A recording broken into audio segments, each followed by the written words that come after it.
European network. I would like to give a little bit of background on what we try to do with these masterclasses and with these meetings, and what sort of the idea is for today. All good? Okay. So the purpose of the European network really speaks to a couple of things that were raised already by different people this morning.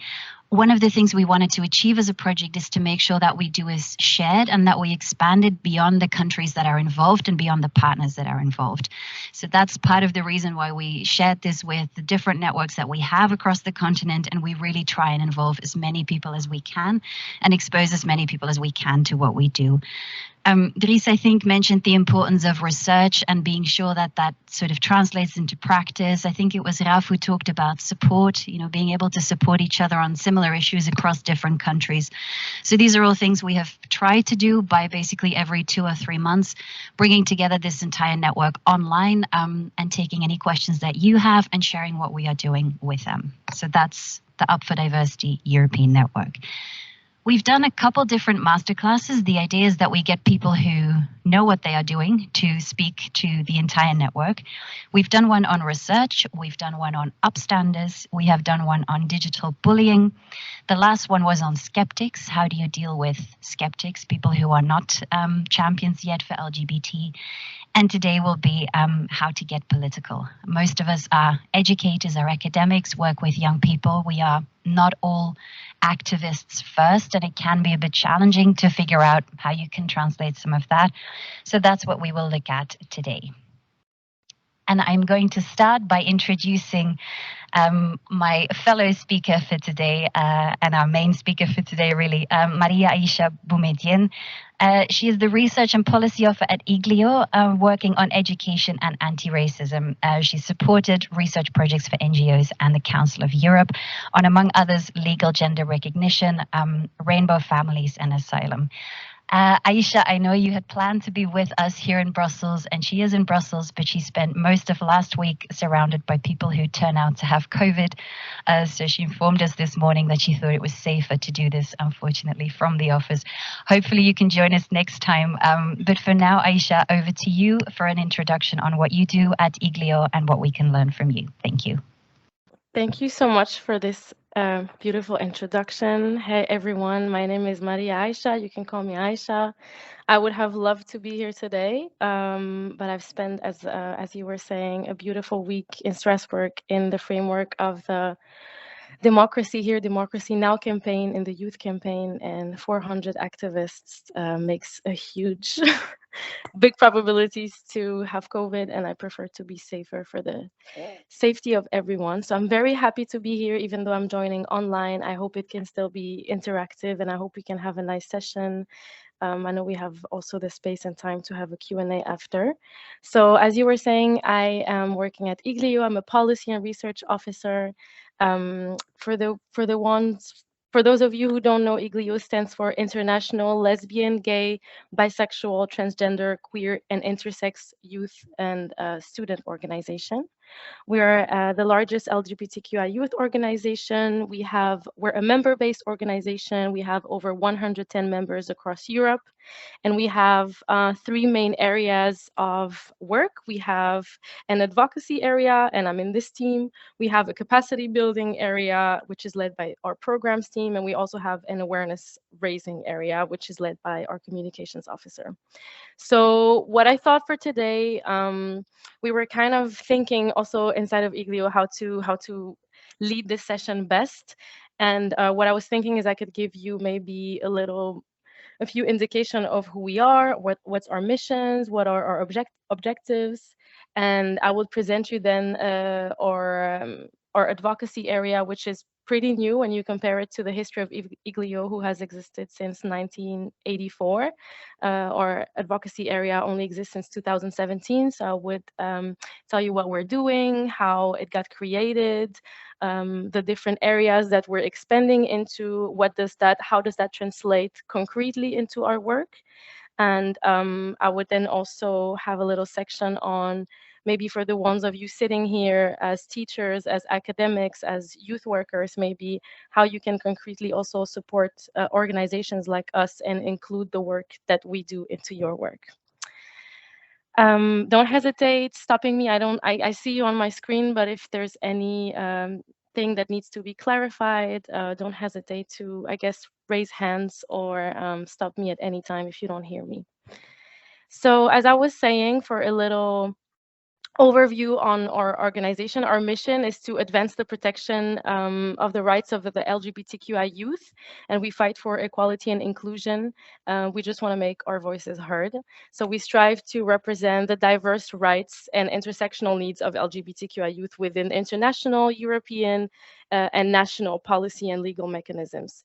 So we also, as I was saying, we have more than 110 members. So we also build the capacity and the skills of our members to meet the need of the diversity of LGBTQI youth. Yeah.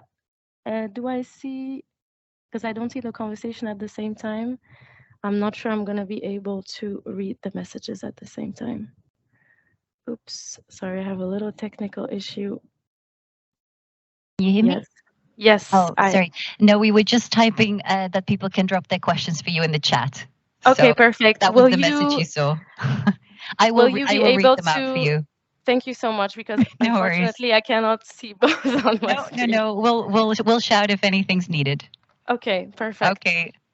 So we have three main objectives. We have rights, empowerment, and network. So the first one for our rights, as I was saying, we fight for the advancement on the access and recognition of LGBTQI youth rights to achieve full equality without discrimination based on sexual orientation, gender identity and expression, and variations of sex characteristics.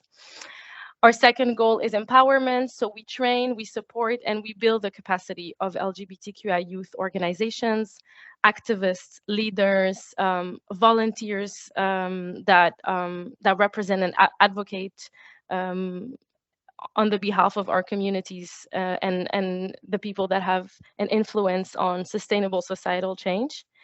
And our third goal is network. So we try to maintain and have a growing network full of activists, organizations to facilitate peer learning and support. I hope this was clear. And I'm going to try to be more concrete on what we do. So as I was saying, IGLYO exists since 1984. And the core of our work has always been education, and advocacy is tightly connected to, our advocacy area is tightly connected to education. So the main resources that we produce every year are the LGBTQI Inclusive Education Report, which is an overview on the 49 countries over the Council of Europe region plus 3 countries, is an overview of which country has which laws. So if there's anti-discrimination law or not, if there's an inclusive school curricula or not, is there a mandatory teacher training, what are the international commitments that this country has in terms of LGBTQI inclusive education. So we address an overview of that based on the data of civil society organization. That's the first resource we produce. And the second one is the LGBTQI Inclusive Education Survey, which is this time not based on data from civil society, but is based on the experience, the lived experience of LGBTQI learners. So it's a survey that people answer to. We get all this data, we cross it, we analyze it, and then we can figure out which are the biggest trends. Who are the people that get the most bullied? Where does the bullying happen? Are the teachers there? Did they react? And all this data allow us to pinpoint what's happening and what needs come out of it. So these are research. This is research work, and with this research work, trying to address the gap that is lacking in research, a strong need came out of that to take this data and to go on an international level to be able to advocate and to say, hey, this is the trend we're seeing, this is the gap that there is in legislation, we need to protect this specific target group or the specific target group, and this is the way we can do it best. And this started in 2017. And so yeah, the area was created, and the main focus of the advocacy work since then, and is still the same, has been to develop inclusive education policies for LGBTQI learners to fight against school violence that is based on sexual orientation, gender identity and expression, and variations of sex characteristics. So as I was saying, the LGBTQI inclusive education report, an index and map, because we also do an index and a map, so it's more visual as well, and it's very, I think, user-friendly. This and the survey creates the resources that we base our advocacy on. So our role in that is really to be a bridge between civil society organizations and international and European stakeholders, as we base our data on civil society organizations. So there's like a double effect, because we can use this data that we have to advocate, and our members and activists in national countries can also use the same data to do advocacy on a national level. So it goes both ways. I think it's very complementary as well, where we all work together. And yeah, and the people that we have done this the most, so the main actors, the people that we go to is we have obviously the European Union and its agencies. So we have the European Commission, the European Parliament, the Fundamentals Rights Agency. Inside of the Council of Europe, we have the SOGI unit, we have the Youth Department, we have some UN bodies like UNESCO, GEM Report, Youth Envoy, the independent expert on SOGI. And doing advocacy with all these different actors really supports us to build concrete policy recommendations, and we're able in this way to provide ideas for policymakers and practitioners who strive to improve equality for LGBTQI youth across the European Union, but also across the Council of Europe region, I would say. So concretely, in our work, that translates into developing briefings to translate the demands of LGBTQI youth into tangible advocacy and policy messages. So very concretely, something happens in Poland, we have a communication area, we do briefings, we address national and international level. We also, so as I was saying, we document and we communicate on broader human rights violation against LGBTQI youth and all its intersection. Yeah, that's it for that.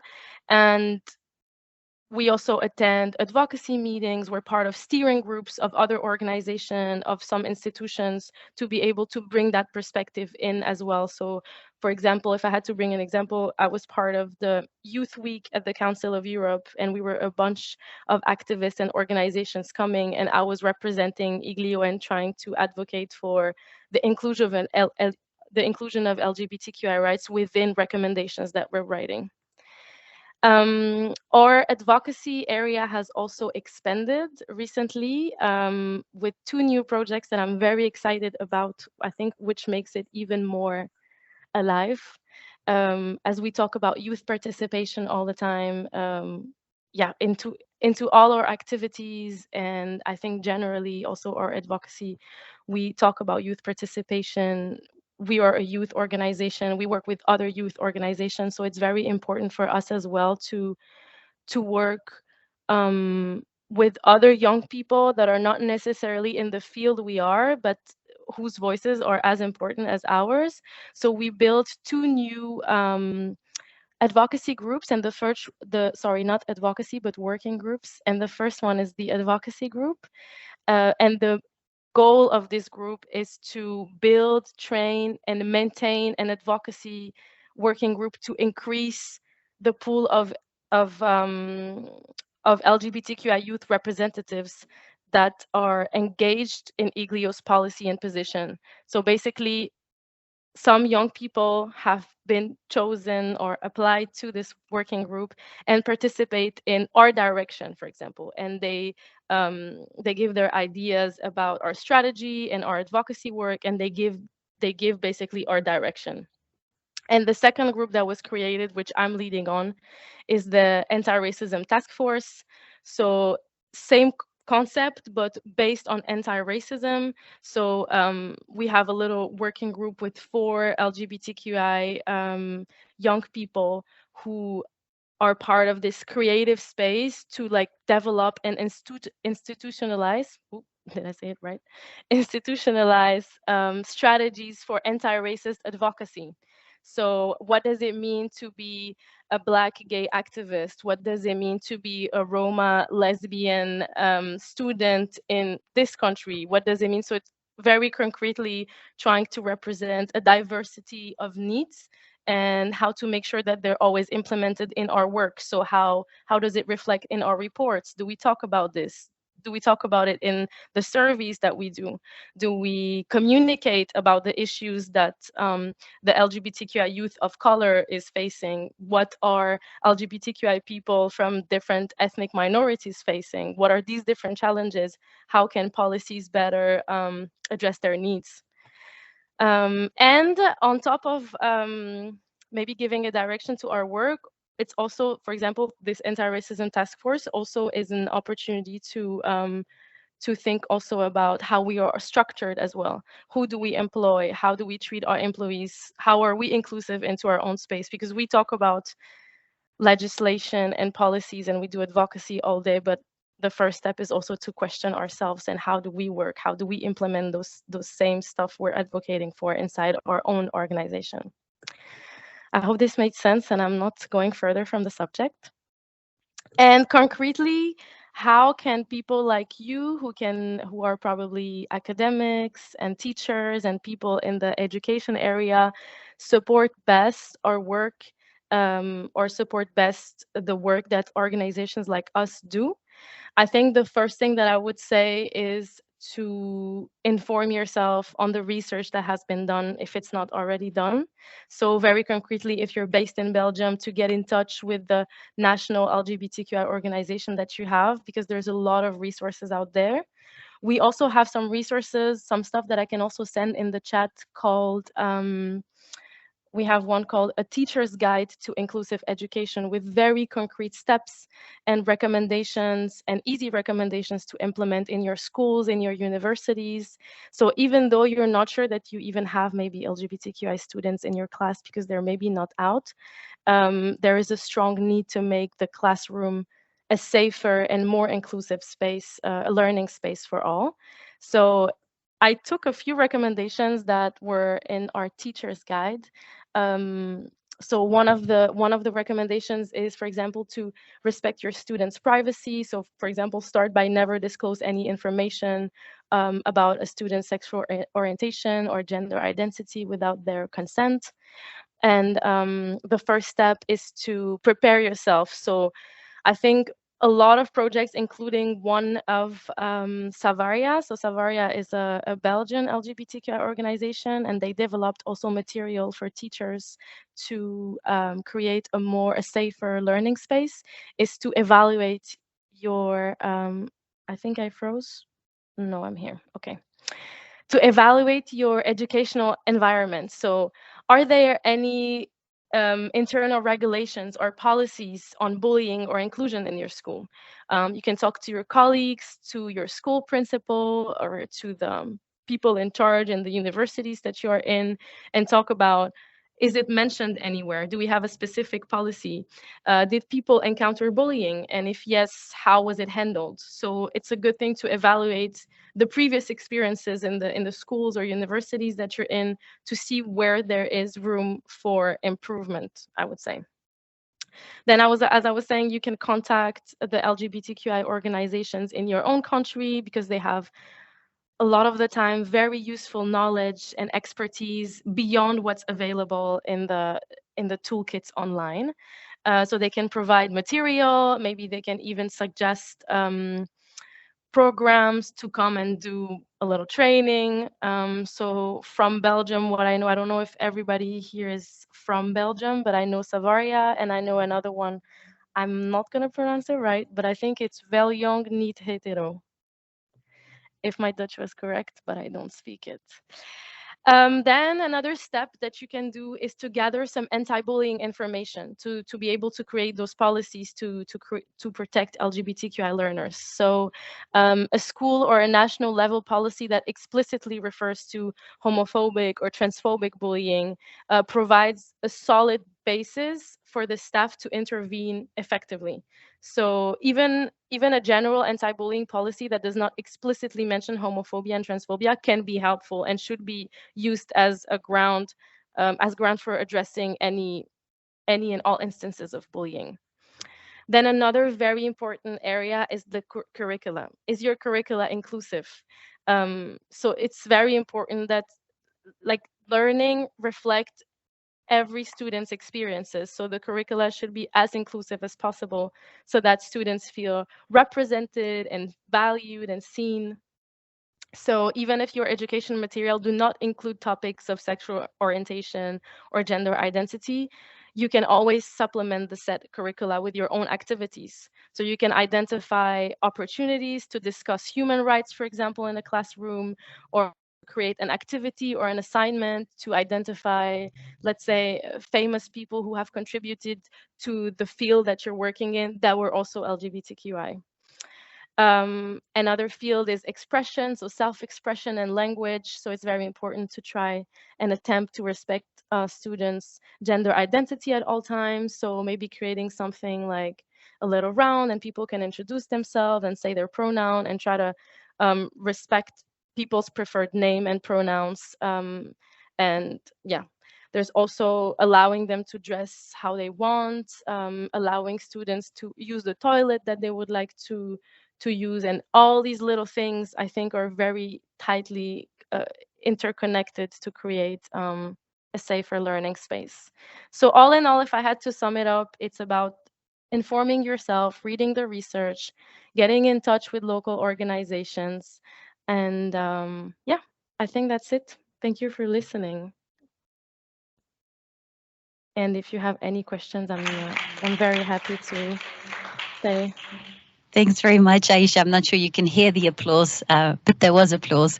And I should add that you name-checked a couple of our friends in the room. So Savaria, Kai, I see you on the screen. If you want to give it a quick wave. Kai is either at home with COVID or was exposed to COVID, so is unfortunately not here either. So Aicha, same situation as you. And we have Dries with us as well from Wel Jong, as I believe it is now, no longer Wel Jong, niet hetero. So at least a virtual meeting for you guys, which is lovely. One thing I found particularly helpful from yours, Aicha, is what you say about the first step is to question yourself and how you work as an organization. I think that's probably the first step for everyone here and everyone trying to work on that issue. Much to share and much to unpack. We will have a Q&A, but I'm going to take just 7 or 8 minutes to share some of the learnings around how to get political that we've collected in this project over the past 2 years. So I'm going to get the help of the lovely Guillermo, since I am technologically challenged, to get us started. Okay, this should... Perfect. All right, so a couple of things that we have taken away as partners, I think, from this project about how to get political. It's a question we get a lot from teachers, from students, from people who work as youth workers in this area. They want to do more than they feel they are currently doing, but they don't always know how to do it, where to start and where to go. Aicha has obviously mentioned already a couple of strategies, but looking in a little bit more detail at... Sorry.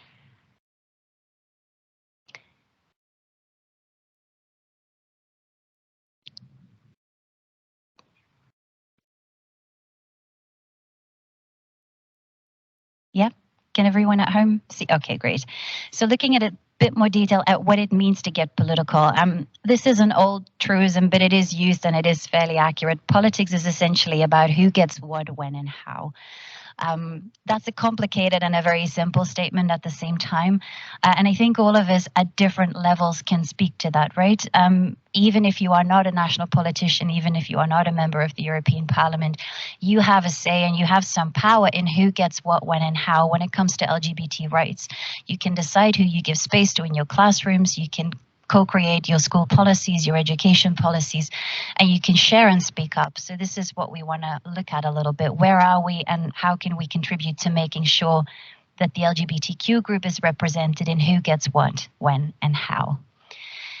The first thing, and this has been said many times, but as academics, of course, we love this. The first thing you do is you stay informed. You make sure that you're on top of what we understand today, what we have learned, and what we know. That's a really powerful thing if you want to be an advocate.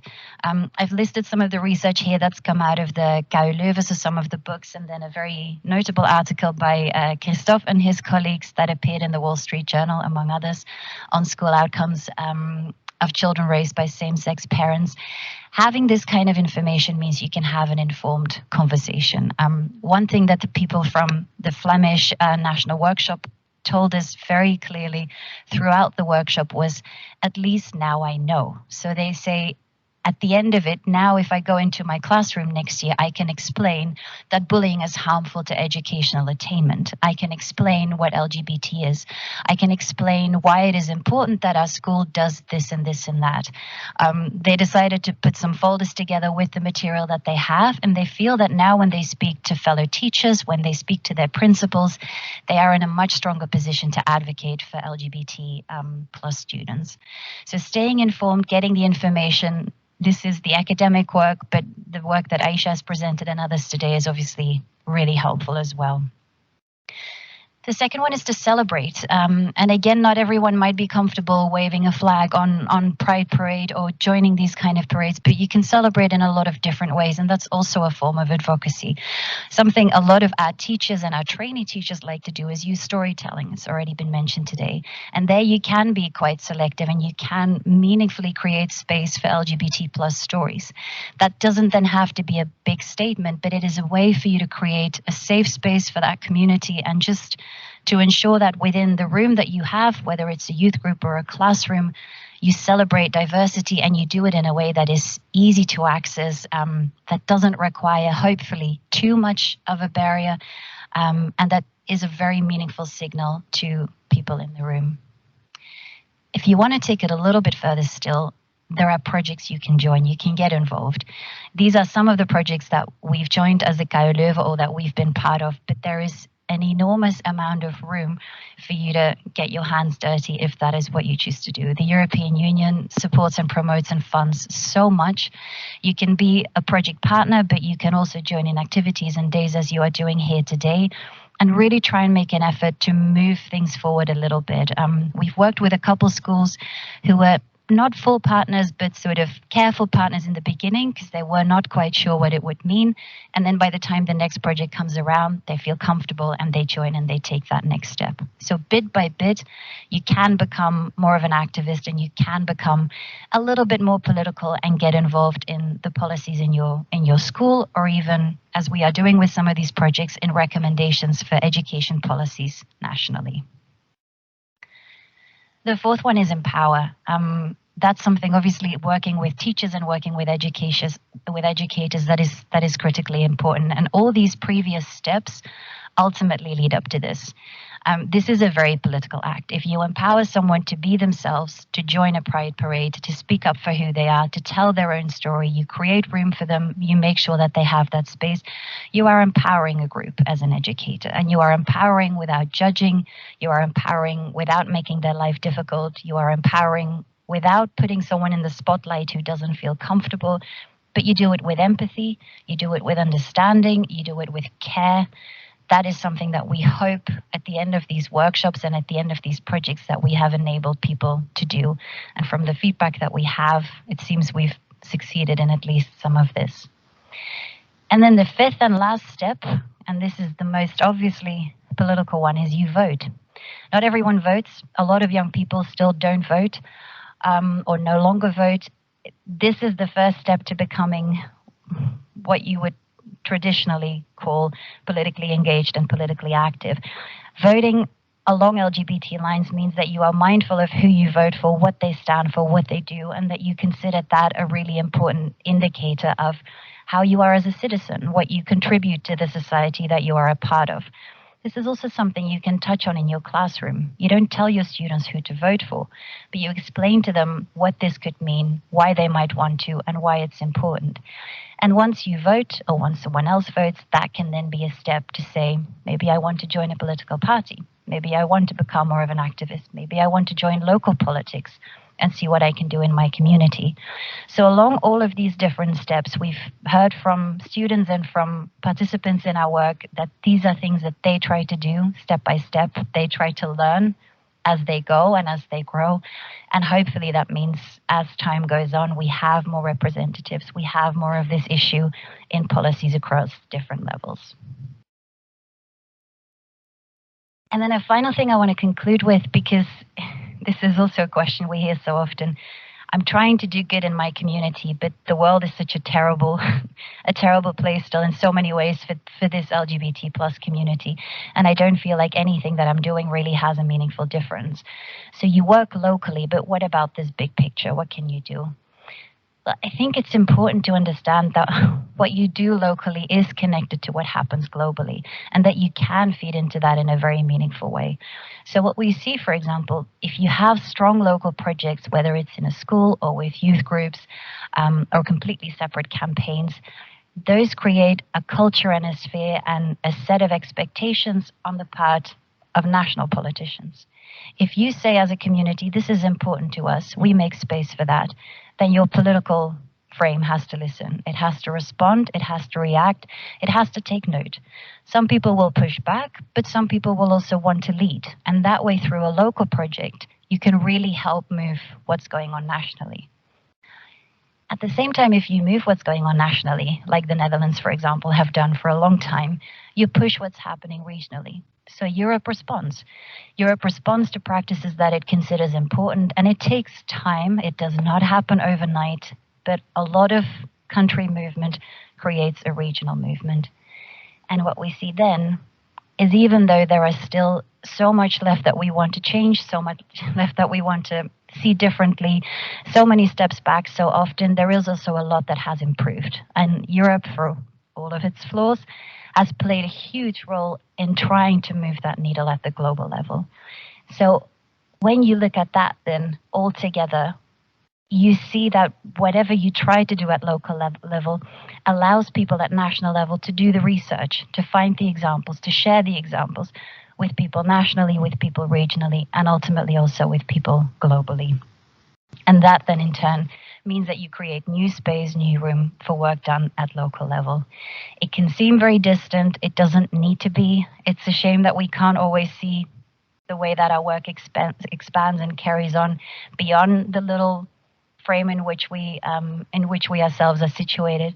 But this, I hope, is a slightly more hopeful note to end on. What we do in our own schools, what we do in our own organizations, what we do in our own fields really matters, and bit by bit it contributes to a better space, a more improved space, and hopefully we can move the needle together step by step. I just want to put this on here in case anyone would like to join the European network. We are coming to the end of this project, but we are thinking about ways to keep the network involved, to keep it engaged, to make sure that we don't lose this momentum. So if anyone would like a bit more information, to get in touch, also on the work that we do at the KU Leuven, because we keep publishing, we keep researching. We want to learn from you what other questions we should be asking. We have a reasonable idea, we think, but we always try to deliver the research that is useful to people in the field. And hopefully that way we can support you all becoming a little bit more political if and when you're comfortable to do that.